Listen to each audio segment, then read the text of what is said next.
Amen. Praise the Lord. Purihin po ang Panginoon. Naniniwala po ako na hinanda na ng Panginoon ang ating mga puso't isipan para nang sa gayon maging magandang sisidlan po ito ng salita ng ating Panginoon. Alam niyo po ba, walang problema pagdating sa Word. Ang problema, yung lalagyan ng salita ng Diyos. That's why napaka-importante nung sinabi ng Panginoon about the parable of the sower. Kapag ang Diyos ay nagbigay ng salita, malaki ang kinalaman ng kalalagyan ng salita kung anong magiging resulta nito sa kanyang buhay. So I hope na tayo po ay naihanda na ngayon at yung kapangyarihan ng Panginoon, hindi na manghihina yan, mananatiling makapangyarihan yan. At nawa magkaroon ng malaking epekto ito sa ating buhay. So we're in the second installment ng ating pong brand new series for the month of September entitled By the Book, Why the Bible is Such a Big Deal for Christians. Napaka-foundational po nung pinag-usapan natin noong nakaraan. At naniniwala ako lahat po na nakarinig noon talagang tatatag, titibay ang kanilang pananampalataya. Dahil nga pundasyon siya eh. Pagdating sa ating pananampalataya, yung mga hindi pa po nakarinig noon, balikan niyo po yung video natin. And I assure you, maniwala po kayo na talagang malaki ang magagawa nito na pundasyon sa atin. Ito naman po pag-uusapan natin ngayon ay napaka-practical naman. Ganito po kasi ang salita ng Panginoon, it is foundational, at the same time it is also practical. Kasi pang-araw-araw natin siyang ginagamit sa buhay. That's why yung pinag-usapan natin noong nakaraan, it is useful. The Bible, the Scripture is useful. So ito po ay kagamit-gamit sa ating buhay. Ito po yung pag-uusapan natin ngayon. So let's get started. Sabi po ni Dr. David Jeremiah, as you read the Word of God today, read it with expectancy and anticipation for the changes it will make in your life. So sa pagbabasa, sa pag-aaral, sa pakikinig natin ng salita ng Panginoon, dapat may sense of expectation and anticipation for the changes it will make in you. Kasi hindi pwedeng magbabasa ng salita ng Panginoon, makikinig ng salita ng Panginoon na walang pagbabagong mangyayari sa ating buhay. Dahil tiyak yan, the Bible, the Word of God is living and active. So ngayon ang tanong, ano ba yung ma-expect ko na benefit ng Word of God sa buhay ko?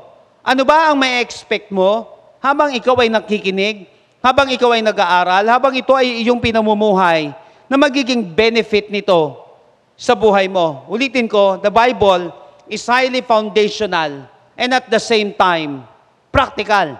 Para nang sa gayon, nagagamit natin siya araw-araw sa ating buhay. I want you to open your Bible with me in Psalm 1, verses 1 hanggang 3.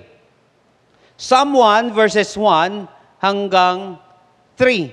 Actually, itong Psalm 1 na ito yung pinaka-preamble ng buong Book of Psalm.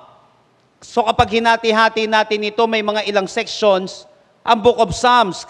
At dito, sa unang-una pa lang, mapapansin na natin, ito yung gusto niyang ipahatid sa atin. Ito yung kabuuan ng aklat ng mga awit. Why? Alam niyo po, pagdating ng poetic literature kasi ito, highly emotional din kapag poetic literature. Dahil tumutula, kumakanta, anong problema doon? Malaki ang problema kapag masyadong poetic ang isang tao. Bakit? Magiging emotional ka lang, pero wala kang foundation.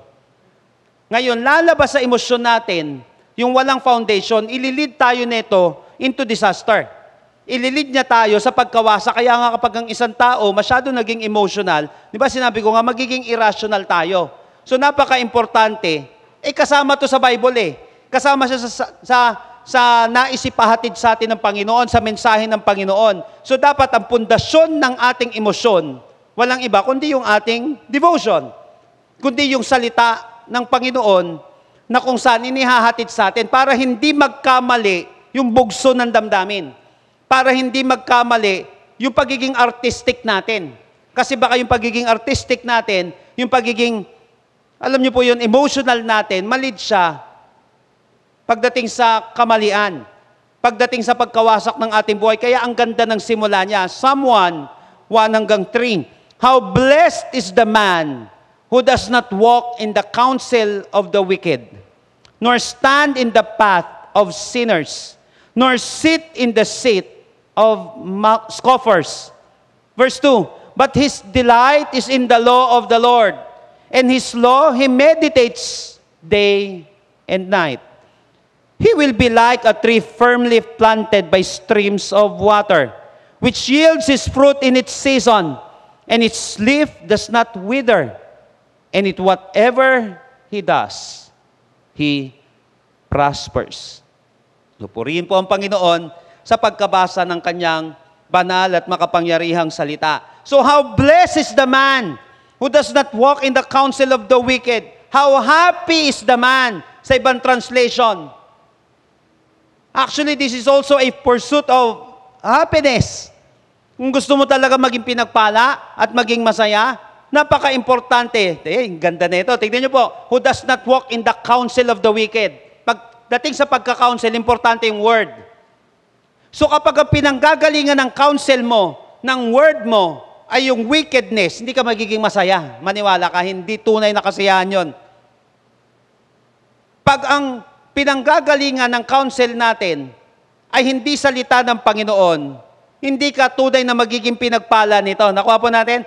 How blessed is the man who does not walk in the counsel of the wicked word, nor stand in the paths of sinners, nor sit in the seat of scoffers. Ito na yung transition na ginawa. Verse 2, but his delight is in the law of the Lord. Hindi siya masaya sa hindi magandang mga salita. Pero ang kasiyahan niya, but his delight is in the law of the Lord, sa salita ng Panginoon. And his law, he meditates day and night. Sinabi dito. Kaya balik sa 1, how blessed is the man who does not walk in the counsel of the wicked, but his delight is in the law of the Lord, and his law he meditates day and night. So join me in our message today entitled Bible and Blessings. Bible and blessings.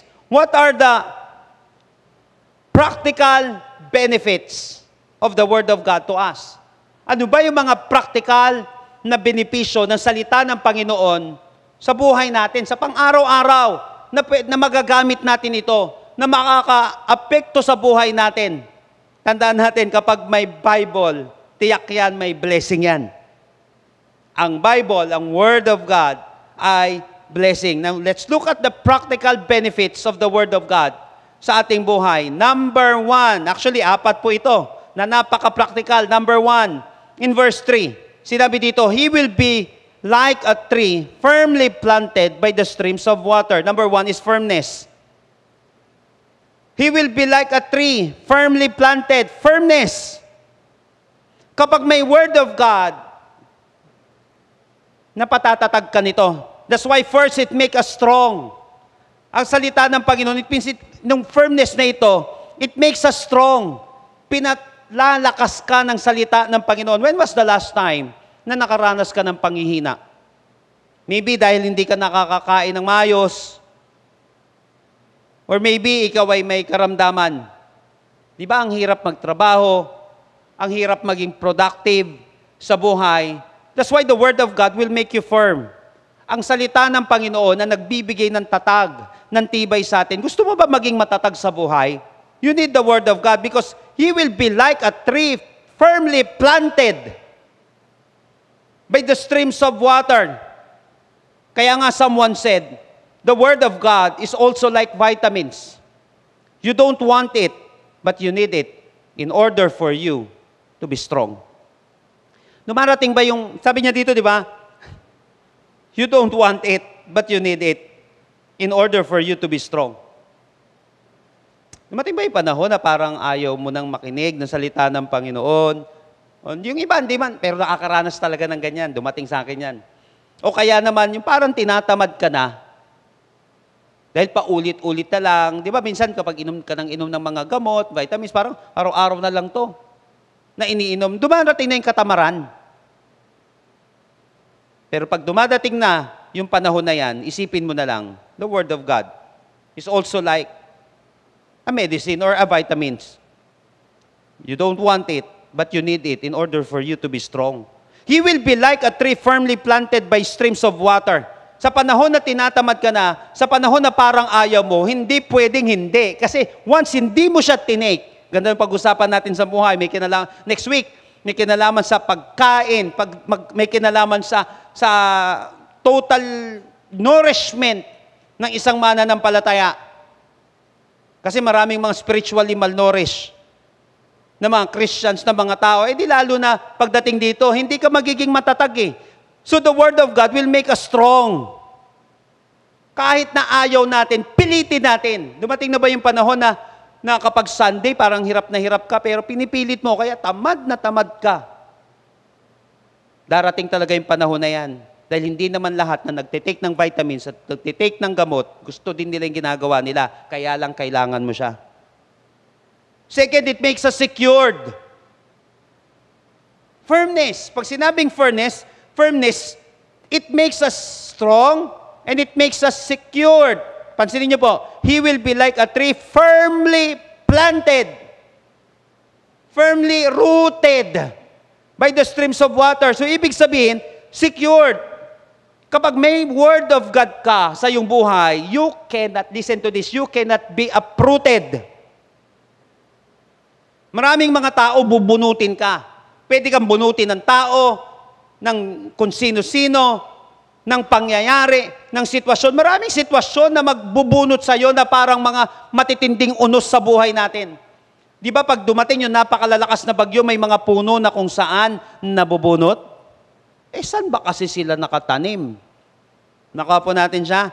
Kaya nga sinabi dito, he will be like a tree firmly planted by streams of water. May mga kilala ka ba na kung saan nabunot na ngayon? Word of God. May mga kakilala ka ba dumaan sa matinding pagsubok pero nananatili? Word of God din, ang sekreto. So if you have the Word of God, you cannot be uprooted. 25 years na po ako na nagpa-pastor. Ibig sabihin, mahigit 25 na akong Christian, 25 years. Hindi po naging madali ang lahat. Maraming mga pagsubok, maraming panahon na parang gusto mong umayaw o pinaayaw ka ng sitwasyon. Ang masasabi ko pong sikreto ng pagtibay ng isang tao, walang iba kundi ang salita ng ating Panginoon na panghahawakan mo. Kung gusto mong matuloy na maging matatag at magpatuloy sa buhay, kung gusto mong wag nabubunot ka lagi, maniwala ka. Mahirap yung lagi kang binubunot. Okay ba kung itanim ulit? What if hindi na? Malaking problema. Warren Wiersbe once said, people can see your root system, but God can. Praying and meditating on the Word of God will cause you or will cause your roots to go down deep into His love. Praying and meditating on the Word of God will cause your roots to go deep down into His love. Sino sa inyo nagnanais na parang babaw ko pa. Gusto mong lumalim? Napaka-importante ng salita ng ating Panginoon. Kasi firmly planted ka eh. Pagdating ng unos ng buhay, hindi ka mabubunot. Kung gusto mo, kapatid, na huwag kang nabubunot. Napaka-importante ng salita ng Panginoon. Bakit mahirap mabunot ang taong nakabaon at nakakapit sa salita ng ating Panginoon? Ulitin ko, mahirap mabunot ang taong nakabaon at nakakapit sa salita ng ating Panginoon. Kaya nga ang taong gipit ay hindi dapat sa patalim kumakapit. Ang Kristiyanong gipit, hindi dapat sa patalim kumakapit, dapat sa salita ng Panginoon ka kumakapit. Why? Lalalim ka eh. Magkakaroon ka ng ugat na kahit na anong mangyari. Actually, isa naman sa sekreto ng buhay, wag ka lang ayaw eh. Kahit matinding pagsubok, sekreto naman ng pare-parehas naman may mga pagsubok na dumadaan sa buhay ng isang tao. Pare-parehas yun. Anong pinagkaiba? Yung iba, hindi lang umayaw. Bukas makalawa, mapagtatagumpayan naman pala. Kaya lang, nabunot agad. Paano ko magbubunot? Naalala ko, marami tayong mga kasama dito, both physical saka online. 10 years ago, 15 years ago, yung iba 5 years ago, na talagang literally. Gusto nang umayaw. Umayaw sa buhay, literally. Gusto nang tapusin ang buhay. Wala nang kapag-asa sa buhay. Pero nung panahon na gusto nilang tapusin yung buhay nila, alam ko na, yung iba dito nakakapakinig ka ngayon. Neto na ikaw ito. Na nag-message, na nagpatotoo. Pagdating sa, personally, baka yung iba sa inyo dito, ikaw yung nag-message sa page ko, o kaya yung nandito ngayon sa gawain natin, na kala mo 15 years ago, ayaw mo na mabuhay. Dahil baon sa utang, talagang yung immorality, bagsak na bagsak, talaga, na gusto niya nang umayaw. Pero ngayon, nagtagumpay ka. Anong sikreto? Nung panahon na aayaw na sila, umattend daw ng church. Tapos bigla nakikinig lang, mamaya bigla siya nabuhayan. Ganito, nagagawa ng salita ng Panginoon. Hindi ka maa-uproot. Mahirap mabunot ang taong nakabaon at nakakapit sa salita ng Diyos. That's why Vin Baker once said, strict adherence to the words of Christ creates an unshakable faith in the believer. Strict adherence to the words of Christ creates an unshakable faith in the believer. Kapatid, kung gusto mong patuloy na maging matatag, maging secured, you need the Word of God. Huwag kang susuko. Para yung pagkain, di ba? Matik yun. Pag gutom ka, kakain ka. Minsan nga, kahit hindi ka gutom, pag patak ng breakfast na, umaga, o kaya tanghali, o kaya gabi, ikakain mo eh. Bakit? Kasi kailangan mo. Ito ang naging malaking problema ng maraming Christians at maraming pastor na wala na ngayon, na lagi kong inuulit-ulit. Kapag ang pastor pa, siya pa ang bumagsak, tiyak yan, dawit yung mga sumusunod. Eh, ang problema, 6 out of 10 lang na pastors ang faithfully, regularly, na nag-aaral, nagkakaroon ng personal devotion sa ating Panginoon. Ano na mangyayari? Nakuha po natin, but strict adherence to the words of Christ creates an unshakable faith in the believer.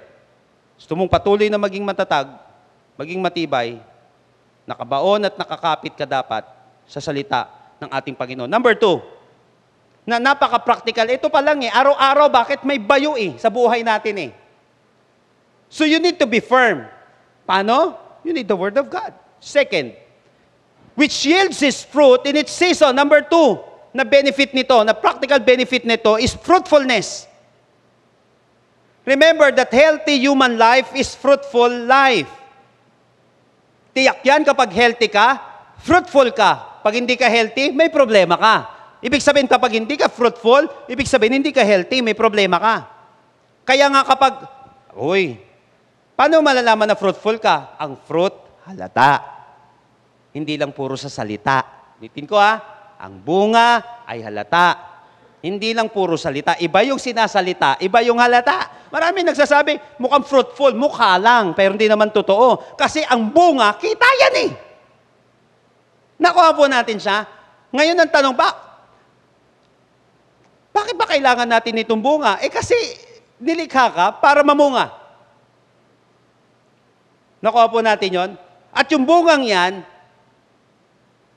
napapakinabangan yan ng iba. Yung bungang yan, napaka-importante para magpatuloy ang isang lahi ng puno, ang isang species ng puno. Remember that healthy human life is fruitful life. So the Word of God will make you fruitful. Ang salita ng Panginoon ang nagbibigay bunga. Tandaan, mabunga ang taong kasiyahan niya ay ang salita ng Panginoon. Hindi pwedeng puno ng Word of God ang isang tao, pero hindi naman mabunga. That's why yung Hebrew word na ginamit dito is 8. Itong 8 na ito, yung which yields its fruit in its season. Yung season dito, certain. Continually. Yung pamumunga niya. That's why first, your fruit is certain. Kapag may Word of God tayo sa ating buhay, remember that your fruit is certain. Kapag may Word of God ka, siguradong mabunga ka. Ulitin ko, kapag may Word of God ka, siguradong mabunga ka. That's why you will never fail to bear fruit. Yan pa naman ang hinahanap natin, di ba? Parang hindi na ako nagiging mabunga. Gusto mo maging mabunga, you need the Word of God. Kasi tiyak yan, magkakabunga ka. Napansin nyo yung puno ng igos na nakita ni Jesus Christ na walang bunga? Nung siya'y nagugutom? Nung hindi siya nabigyan ng bunga? Sinumpa niya eh. Natuyo eh. Kaya napapansin nyo yung isang taong walang bunga, tinatamad na siya sa buhay. Yan yung mga taong paayaw na, yan yung mga taong, pansin mo, yung wala kang kinikita, walang nangyayari sa buhay mo. Ito yung sinasabi natin. Ganito din sa buhay ng isang tao. We need fruitfulness. Kaya nga sinabi ko, di ba, napaka-practical. Kailangan talaga natin ng salita ng Diyos kasi kailangan natin maging fruitful sa buhay. Kaya nga yung ginamit dito is certain, continually season, so your fruit is certain. So you will never fail to bear fruit. Second, your fruit is consistent. Verse 3, sabi sa Living Bible, they are like trees along a river bank, bearing luscious fruit each season without fail. Bearing luscious fruit each season without fail. Masarap na prutas ang binibear nito consistently, each season without fail. Uy, teka lang. Bakit kinakailangan natin na maging consistent na fruitful? Alam niyo po ba? We need to be consistently fruitful for us to be consistently victorious. Kailangan araw-araw may bunga ka. Bakit? Kasi araw-araw din magiging matagumpay ka. Naalala niyo po mga kapatid, Galatians chapter 5 verse 22 saka 23, ano nakalagay doon? Fruit of the Spirit. But the fruit of the Spirit is love, joy, peace, patience, kindness, goodness, faithfulness, gentleness, and self-control. Sinabi doon, araw-araw po ba kinakailangan mo ng love? Kinakailangan mo ng gentleness? Kinakailangan mo ng self-control? Kailangan mo ng preno? Kailangan mo ng ayos? Of course! Pag wala nito, naku, maniwala ka. Isang kawalan ng kontrol sa isang tao, bundol ang buhay mo. So, napaka-importante ng self-control na ito. So, araw-araw, itong fruit na ito, listen to this, dapat nagmamanifest sa atin. Takal ko naman ng Christian. Bakit ganito ako? Baka walang manifestation ng fruit. Gusto mo ba na may manifestation yung fruit na yan? Sigurado naman ang Holy Spirit na sa'yo.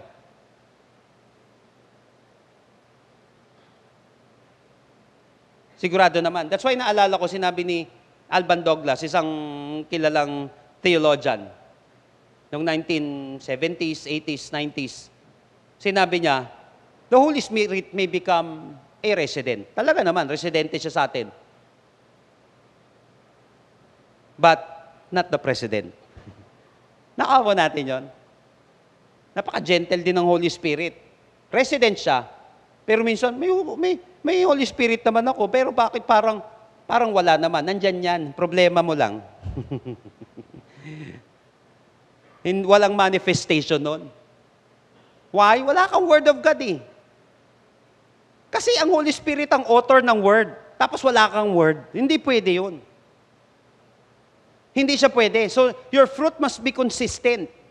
So, kinakailangan, araw-araw yung ginagamit natin ito, yung love, joy, peace, patience, kindness, goodness, gentleness, faithfulness, self-control. Napaka-importante po niyang ginagamit araw-araw. Once na hindi consistent yan, isa mawala dyan. O wala kang love, di may hate ka. Wala kang goodness, di magiging masama ka. So, iyan ang magpapasama, yan ang wawasak sa ating buhay. That's why kailangan talaga natin ito. Pero kapag may word ka, fruitful ka, which yields its fruit in its season. Ibig sabihin, ito ay certain yung pagiging fruitful mo at ikaw ay magiging consistently fruitful.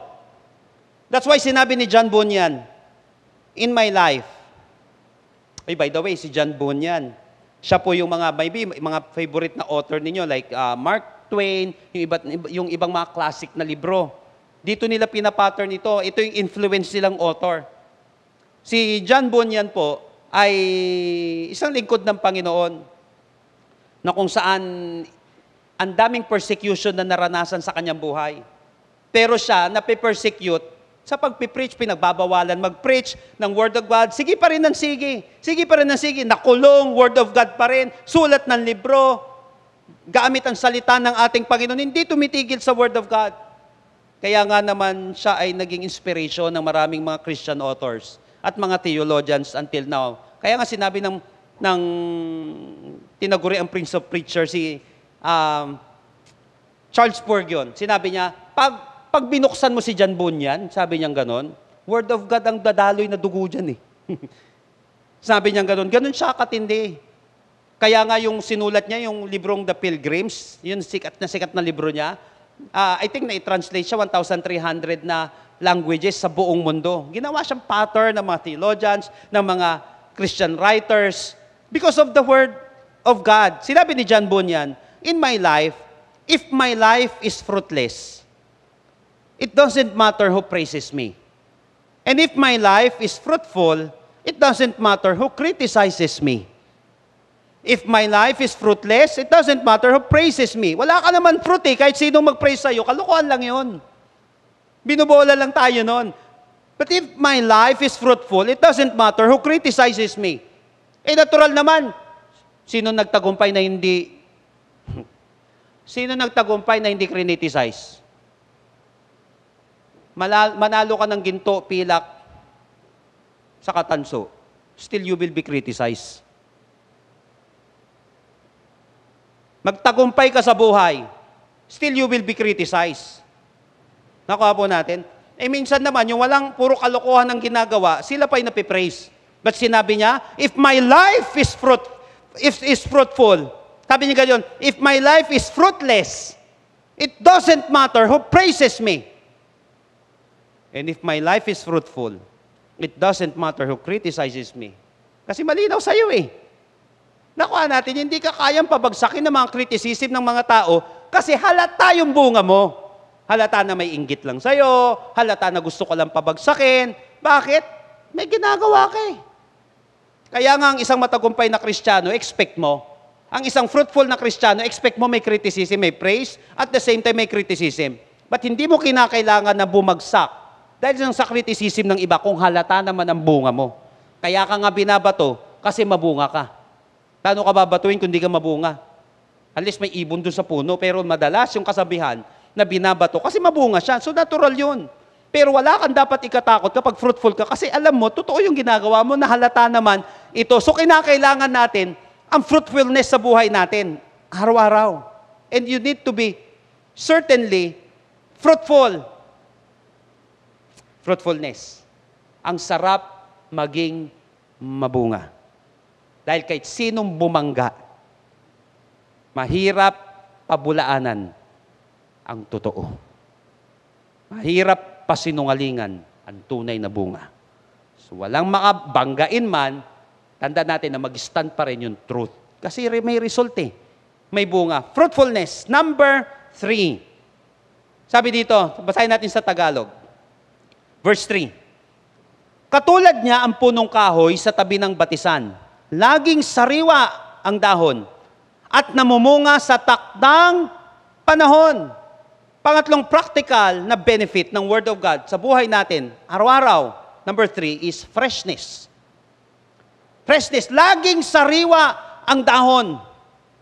Ano ba ang nagiging epekto kapag may freshness? O kaya fresh ang isang tao, ang isang mananampalataya. First, you will never fade. You will never fade. Kaya ang sinabi sa Amplified Version, and he shall be like a tree firmly planted by the streams of water, ready to bring forth its fruit in its season.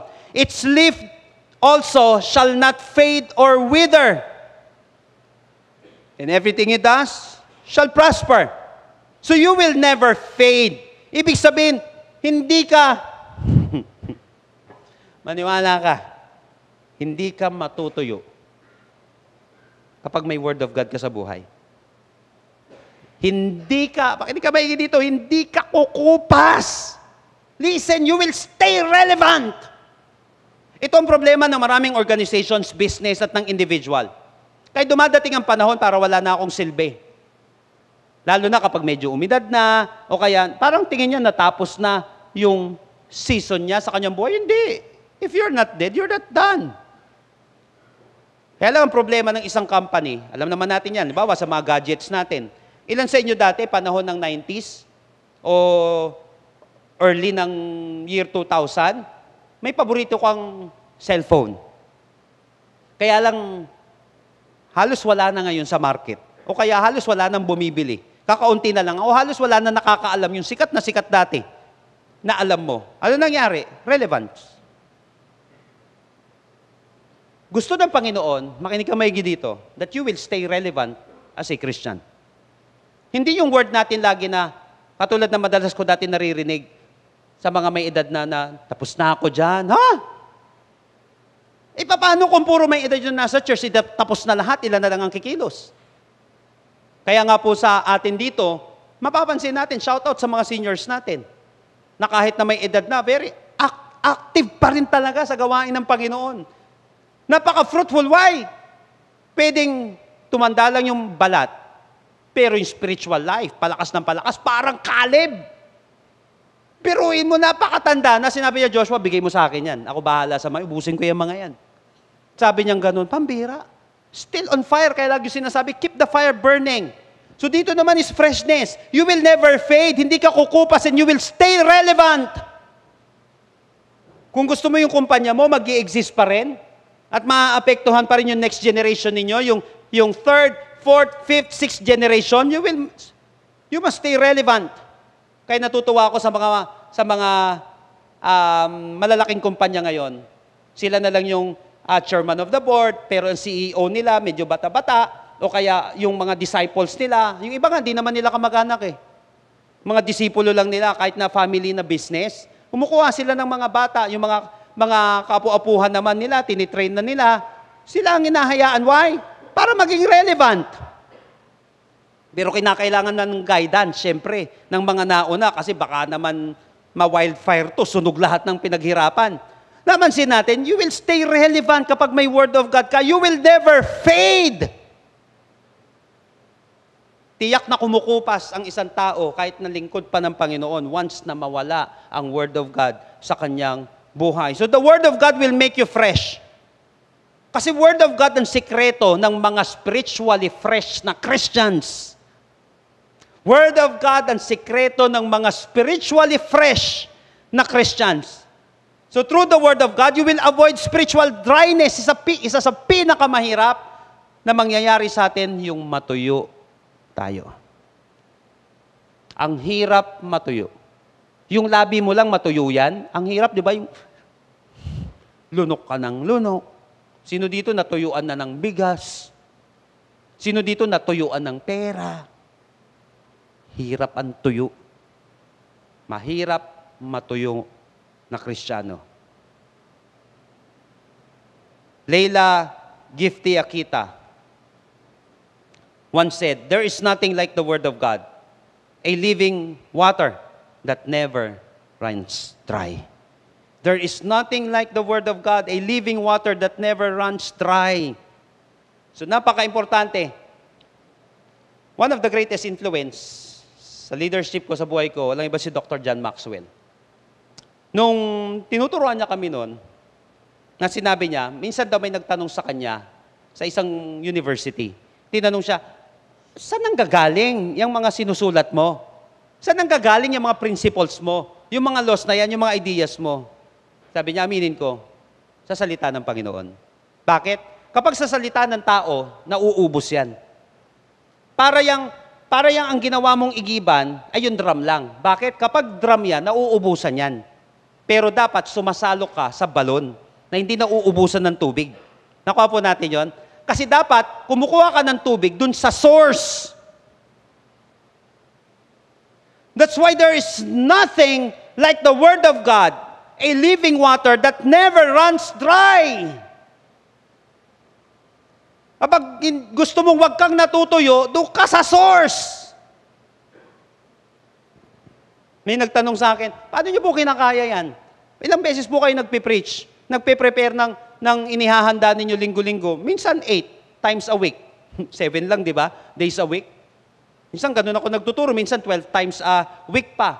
Tapos nagpe-prepare ako ng ilang mga mentorings dito sa church, sa ibang mga simbahan. Tapos nagpe-prepare pa ako ng preaching in advance para dito sa atin. So maraming preparations. Minsan nga dati, pag nagpe-prepare kami ng preaching, 1 month, isang sermon. Paano yun? Hindi na ganito ngayon. Ang dami mong kinakailangan ihanda.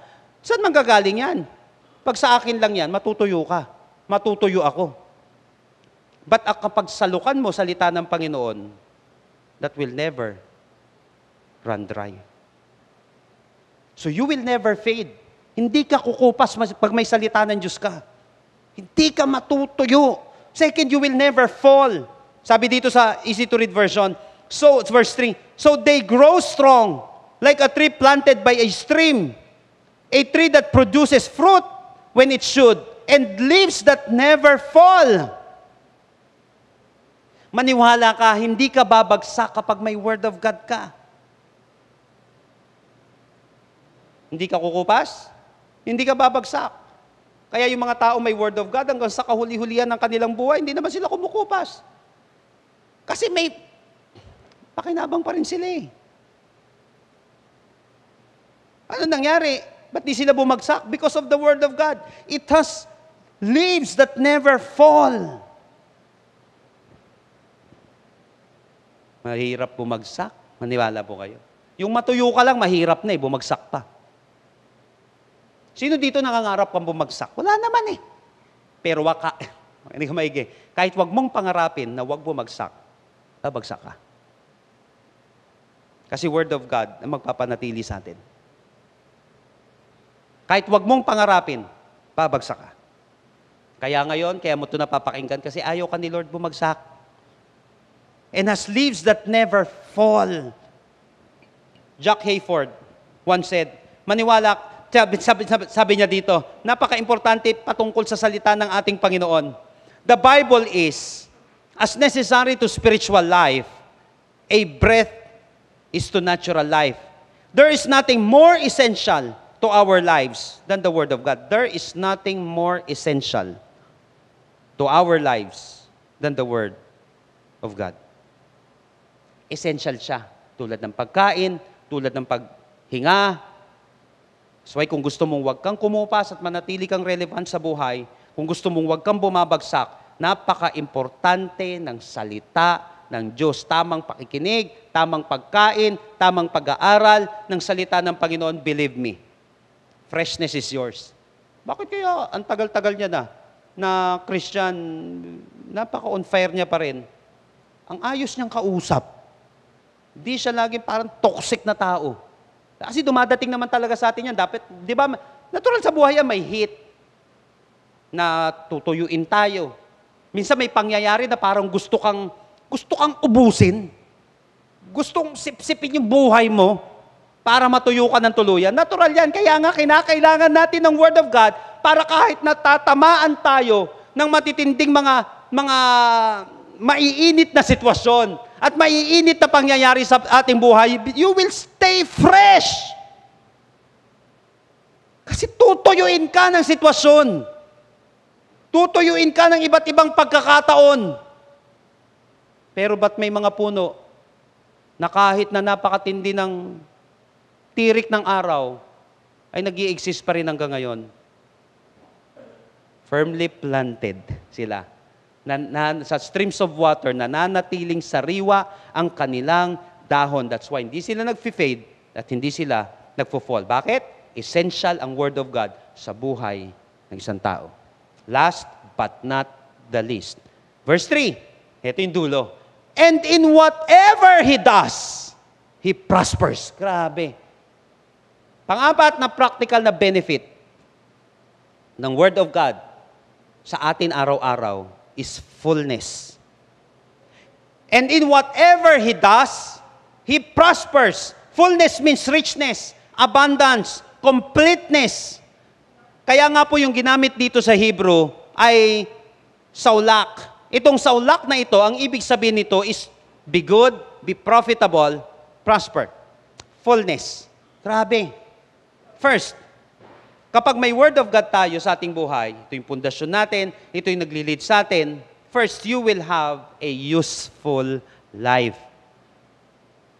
Kaya nga yung Hebrew word niya, di ba? Profitable life. You will have a useful life. Ibig sabihin, listen to this, magkakaroon ng silbi ang buhay mo. Whether ikaw ay nasa murang edad pa lamang na nakikinig ngayon, huwag mong paniwalaan yung mga taong nagsasabi na wala kang silbi. Pag totoo, dahil totoo namang wala, magbago. Pero kung sinasabing wala ka ng pag-asa, hindi ako naniniwala doon. Kasi once tamaan ka ng Word of God, yung tinamaan ka, hindi dito tinamaan ka na in love ka, di ba? Hindi ka mapakali, gumagawa ka ng paraan. Pero pag ang isang tao tinamaan ng Word of God, magiging useful ang buhay niya. Yung sinasabi ng mga tao na walang silbing tao, na walang kwentang ikaw, magkakaroon ka ng silbi. Bakit? And in whatever he does, he prospers. You will be useful. Kaya nga kakainin lang tayo ng inferiority sa buhay kapag hindi na tayo useful. Ang isang lalaki na parang wala ng pakinabang, ang isang nanay na parang wala ng pakinabang, minsan nawawalan ka ng pag-asa, di ba? Kasi parang wala kang kagamit-gamit sa buhay. Kasi nga hindi nga pwedeng hindi useful ang tao. Hindi pwedeng wala tayong silbi. Paano magkakaroon ng silbi ang buhay natin? Kailangan natin ng Word. Kasi yun ang magre-rejuvenate sa atin. Yun ang magre-revitalize sa buhay natin. Yun ang, biruin mo nung nakarinig ka ng Word of God. Di ba kaya nga, pagdating sa salvation, yan yung ginagamit ng Panginoon, yung para makarinig tayo, parinig natin yung mensahe ng Panginoong Kristo, yung Word of God. Pag tama ng Word of God, may nabubuhay sa iyo eh. Ako wala nang kapag-asa yung buhay ko, but on May 4, 1997, narinig ko yung panawagan ng salita ng Panginoon, na may pag-asa pa pala ako, na gusto pala akong baguhin ng Panginoon, na kaya ko pa palang magbago, nabuhay ako doon. Yung akala mo kung wala na, bata-bata ko pa, wala na akong pag-asa, tama! Hindi lang sa pag-edad ng kawalan ng pag-asa, ang isang tao, kahit na teenager ka pa, pag feeling mo useless ka, maniwala ka, aayaw ka. Pag feeling mo wala kang silbi sa pamilya, pag tingin mo wala kang silbi sa church, pag tingin mo wala kang silbi sa mundong ito, aayaw ka na. Kaya nga ang Word of God nagpo-produce ng fullness. You will have a useful life. Second, you will have a successful life. And in whatever he does, he prospers. Di ba sinabi natin, napaka-importante ng Word of God? Napaka-importante ng salita ng ating Panginoon. Bakit? Ito ang nagbibigay ng tagumpay sa ating buhay. Joshua 1:8, ano sabi doon? Sabi ni Joshua, nung papasok sila ng promised land, di ba sinabi niyang ganon? Do not let this book of the law depart from your mouth. Meditate it day and night, so that you may be careful to do everything written in it. Then, you will be prosperous and successful. Sabihin na naman ng iba, prosperity gospel yan, ano masama? Sa prosperity preaching. Anong gusto mo, poverty preaching? Ang masama, sa pagtuturo ng prosperity, yung prosperity hindi nakasulat sa Diyos, sa Bible. Yung hindi sinulat ng ating Panginoon. Yung hindi niya sinasabi, gusto ng Panginoon na magtagumpay ka. Ba't ang tagumpay, mga kapatid, nagre-range yan sa iba't ibang area ng buhay natin. Kaya nga, ang ultimate definition ng success is knowing the will of God and doing it. Pag ginawa mo ang kalooban ng Panginoon, tiyak yan magtatagumpay ka. So napaka-importante ng salita ng ating Panginoon. If you want to succeed, sabi ni Phil Pringle, when we have no room for the Word of God in our lives, we have no room for success. Actually, si Phil Pringle po, yung nagsalita sa City Harvest Church nung pumunta kami, although nandun yung senior pastor nila, si Pastor Kong Hee. Dati, at the time, sila may pinakamalaking church. They have 32,000 members. Doon sa Singapore, kabibili yata nila yung Suntec, pinakamalaking coliseum doon. Nung nag-rest ako, parang furlough, kami ni Pastora Dana, punta kami ng Singapore, ang ginawa namin, pumunta kami sa mga churches, tinignan namin ano yung pwedeng i-apply, anong ginagawa ng Panginoon dito sa ibang bansa, ng mga growing na simbahan, na pwede natin may apply. I think that's 2014. Siya yung guest speaker nila nung panahon na ito. Taga-Australia ito. Leader ng C3 yata. Yan, yung mga grupo ng mga simbahan, ng church growth. Ayan, narinig ko, sinabi niya, Ito yung sinabi niya, when we have no room for the Word of God in our lives, we have no room for success. Kapag walang puwang ang salita ng Diyos sa buhay natin, walang puwang tagumpay sa buhay ng isang tao. That's why the Word of God will make you prosperous. Kasi ang salita ng Diyos, tuturuan ka niya mag-ayos ng buhay. Pag di ka nag-ayos ng buhay, paano ka makakapagtrabaho? Pag sinira mo buhay mo, paano ka tatagal? Pangarap mo, pang 10 years, yung katawan mo, pang 5 years. Ano ba yan? Nakuha po natin, ang Bible, tinuturuan tayo paano nagbabudget. Ang Bible, tinuturuan tayo paano mag-prioritize. Mag-prioritize ka ng pangkain mo, mag-prioritize ka ng pantanim mo. Kapag hindi mo binalanse yan, bukas makalawa, kain ka ng kain, hindi ka nagtatanim, wala mangyayari. Prioritize natin pantanim para kay Lord, investment natin sa buhay. Bakit darating yung panahon na kung saan hindi ka na malakas, wala kang pantrabaho. So kinakailangan mo, kapag mahina ka na, kinakailangan mo may pera magtatrabaho sa'yo. Nakuha po natin yon. Kaya dito sa mga kabataan at malakas ka pa, kahit di ka pa masyadong bata, kailangan isipin natin ito. We need to be successful in life.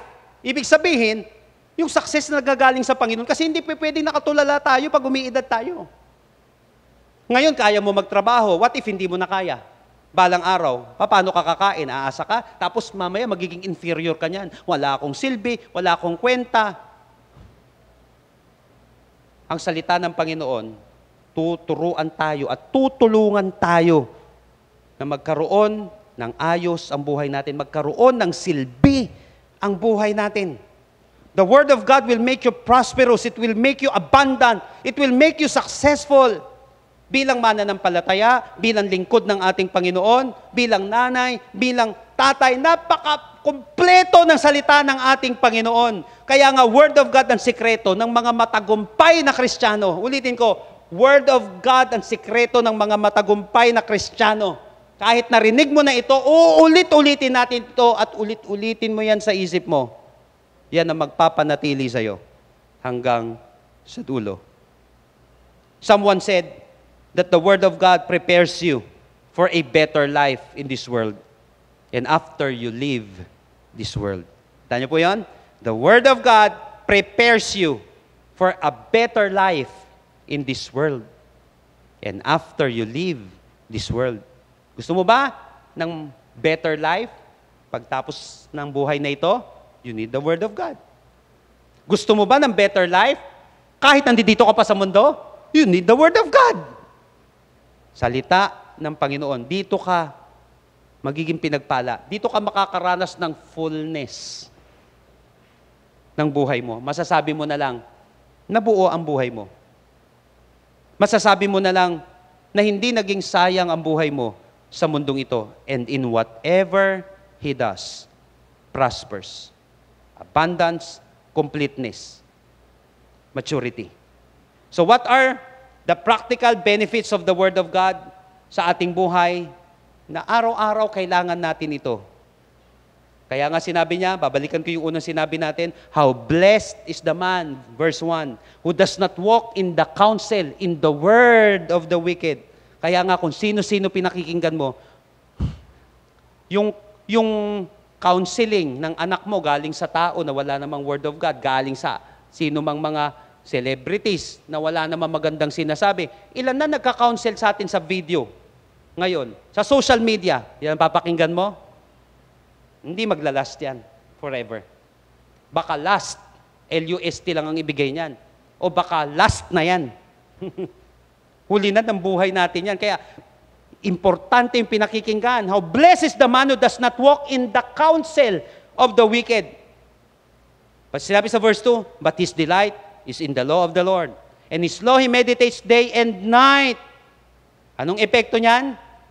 Firmness, fruitfulness, freshness, and then fullness. Itong apat na ito, ang kailangan natin araw-araw.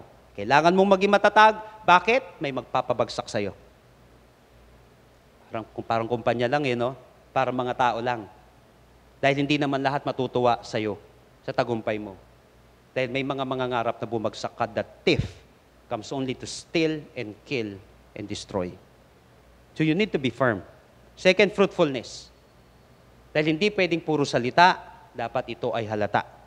Dahil ang fruit ay prueba na healthy ka, na maayos ang buhay mo. Prueba yan na may nangyayari sa buhay mo. Halata yan ang fruit eh. Ginagamit yan araw-araw sa ating buhay. Pangatlo, freshness. Para hindi ka naluluma, hindi ka natutuyo, hindi ka bumabagsak. And then fullness. And I will end with this.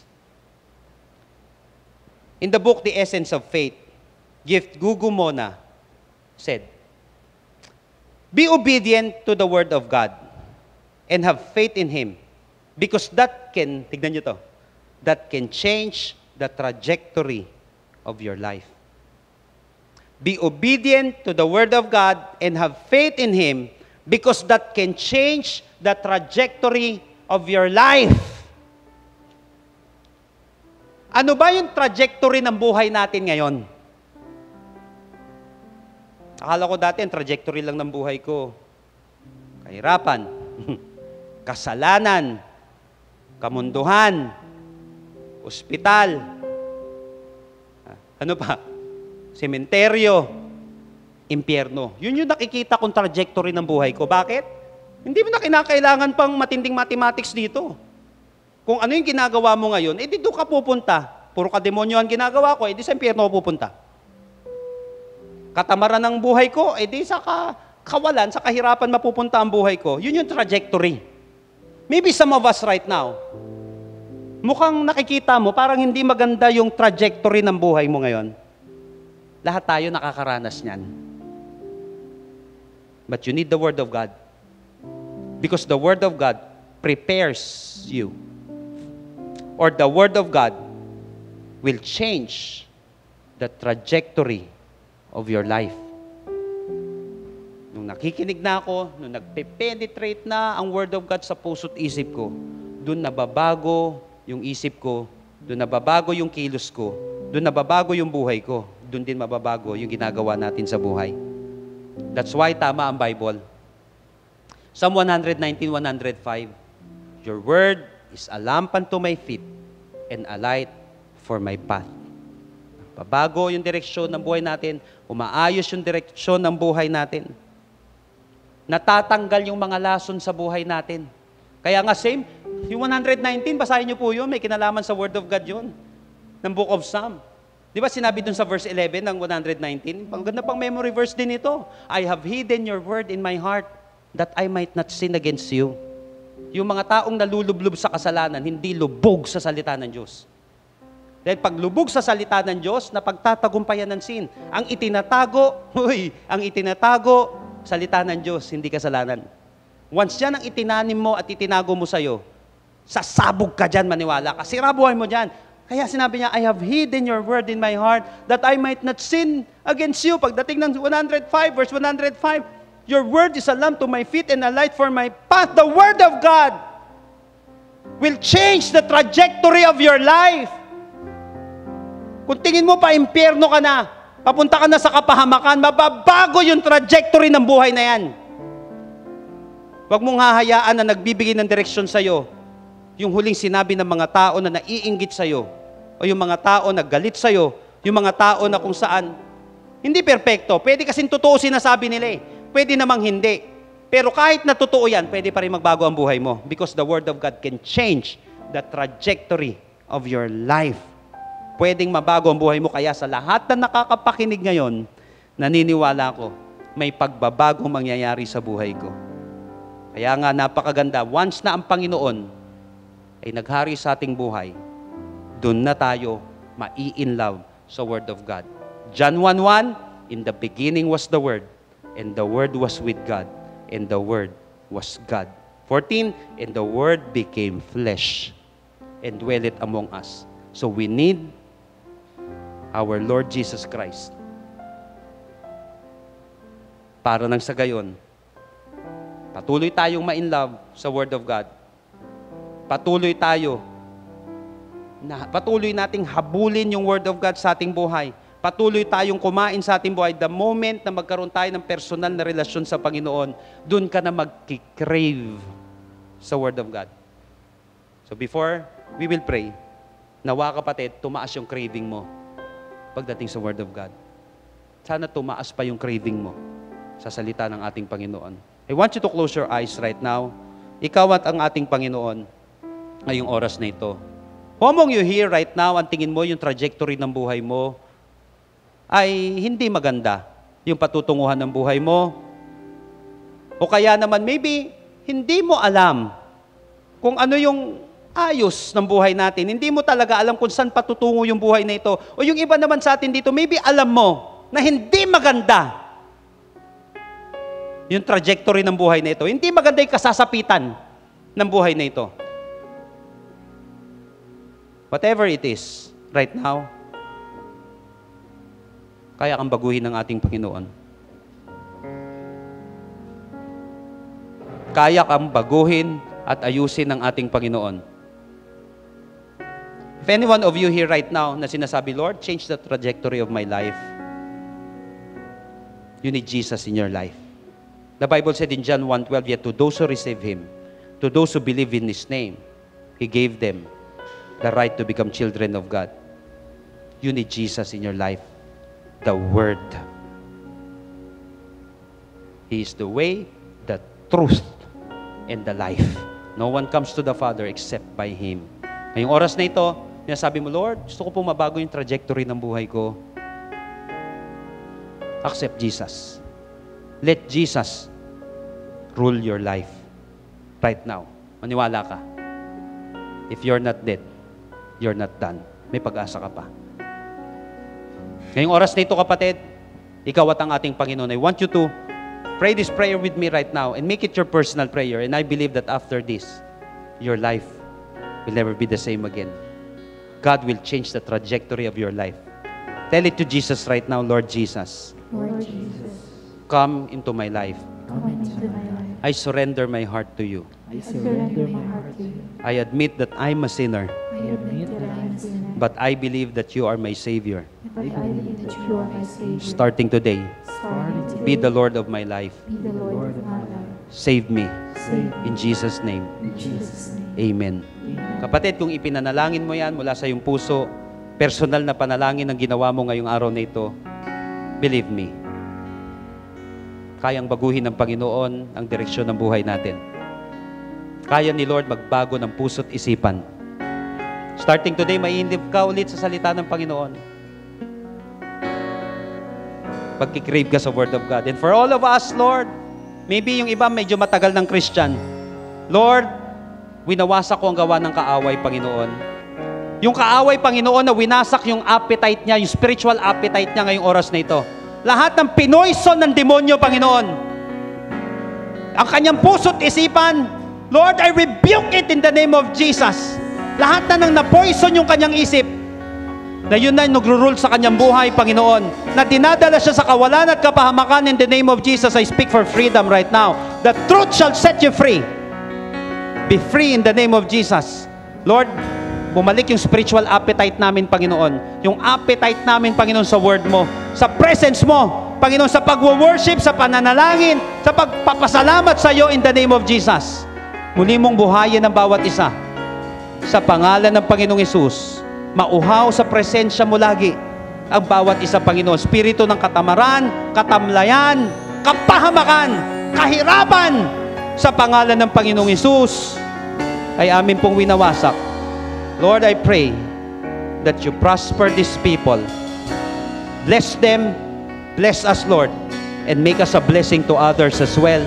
In the name of Jesus, the Lord can change the trajectory of their life. Believe me. Just surrender everything to the Lord. I will give you 30 seconds right now. Just talk to the Lord right now. Ikaw at ang ating Panginoon. Pag bulay-bulayan mo ito, kausapin mo ng personal ang ating Panginoon ngayong oras na ito. Simpleng pakiusap. Simpleng salita. Simpleng pagsuko ng buhay. Pagpapakumbaba sa harapan ng ating Panginoon. Mahal ka ng Panginoon, kapatid. God wants to change the trajectory of your life. Huwag mong paniwalaan yung iba't ibang salita na pinanggit sa'yo. Yung mga salita, hindi magandang salita na hanggang ngayon ay naghahari sa buhay mo. In the name of Jesus. Lord, rule and reign. In the name of Jesus. Itaas mo muli yung spiritual appetite ng bawat isa sa amin. Oh Lord. Continue to bless your people, God. Let your word penetrate, Lord, sa aming puso't isipan ngayong oras na ito. Muli mong buhayin, Lord, yung mga natatamlayan na. Ibangon mo, Panginoon, yung mga bumagsak. Pagalingin mo, Panginoon, ang mga nagkaroon ng karamdaman, spiritually man, o physically. Oh Lord, muli kang kumilos sa aming mga buhay. Kami po ay nagpapakumbaba sa iyo, Panginoon. In the name of Jesus. In the name of Jesus. Oh Lord. Oh God.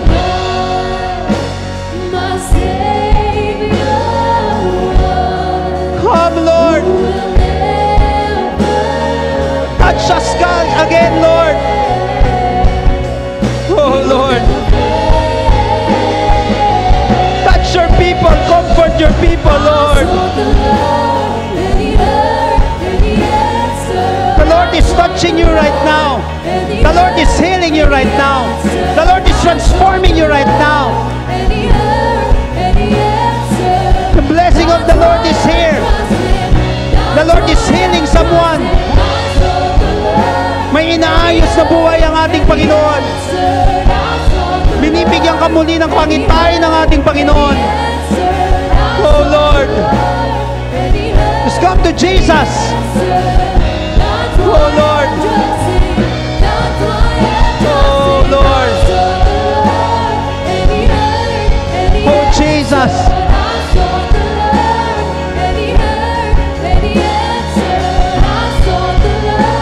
Come on, for the last time, lift up your voice and declare it. Hindi ka pababayaan ng ating Panginoon. Oh God.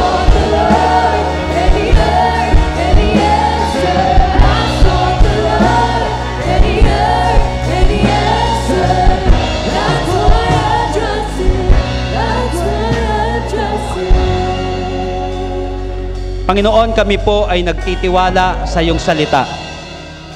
Yung sinabi mo, Panginoon, mag-stand yan forever. Mawawala ang lahat. Pero ang salita mo hindi mawawala. Kaya lahat ng word mo na napakinggan ngayong araw na ito ay magkakaroon ng matinding resulta sa aming buhay, Panginoon. So right now, lahat na nakapakinig, I declare firmness, fruitfulness, freshness, and fullness in the name of our Lord Jesus Christ. Salamat po, Panginoon, dahil muli mong ginising ang aming spiritual life. Baguhin mo patuloy ang craving namin sa aming buhay. Maraming salamat dahil mahal mo ang bawat isa, Panginoon, sa amin. Nais mong magkaroon ng silbi yung buhay namin habang kami nabubuhay. Salamat dahil may maganda kang plano sa aming buhay ngayon, bukas at magpakailanman, Panginoon. Salamat sa magandang plano mo sa aming buhay. Salamat sa salita mo na nagbibigay ng direksyon. Salamat sa salita mo na muling bumubuhay, nagre-revive sa amin, Panginoon, nagre-restore sa amin, nagre-refresh sa amin. Ginagawa kaming healthy. Salamat po, Panginoon. Hindi po kami nagpapasalamat dahil may mga kasama kaming nawala na, bumagsak na, nakakalungkot, Panginoon. But still, salamat, Panginoon, dahil nandito pa rin kami. Salamat sa word mo, Panginoon, na hindi kami pinapabayaan. Na mahal mo kami, Panginoon, kaya gusto mo kaming laging pinapakain, Panginoon. Salamat. Dahil napaka-responsible mo na Diyos, Panginoon. At hayaan mo rin kami na maging responsible sa aming spiritual life, Lord. Salamat po. Ngayong oras na ito, kapatid, selyuhan natin lahat ng iyong napakinggan, lahat ng ating napakinggan. Nais ng Panginoon, magsimula ngayong araw na ito hanggang sa susunod na araw, ma-apply natin at magbenepisyo tayo sa lahat ng ating napakinggan ngayon. Hindi tayo papayag na mananakaw ito ng kaaway. Pagkos, kapatid, ito ay mangyayari sa iyong buhay at magiging kapaki-pakinabang yung buhay mo mula ngayon at sa habang panahon. Right now, people of God, I want you to receive these blessings which God promised in Numbers chapter 6. Every time He declare ito, the Bible said, receive it and it will be yours. Right now, people of God, may the Lord bless you and take care of you. May the Lord be kind and gracious to you. May the Lord look on you with favor and give you peace. Lord, we receive all of these blessings in Jesus' name. And everybody shout aloud, amen and amen. God bless you all. See you next Sunday. Jesus loves you.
Almighty God will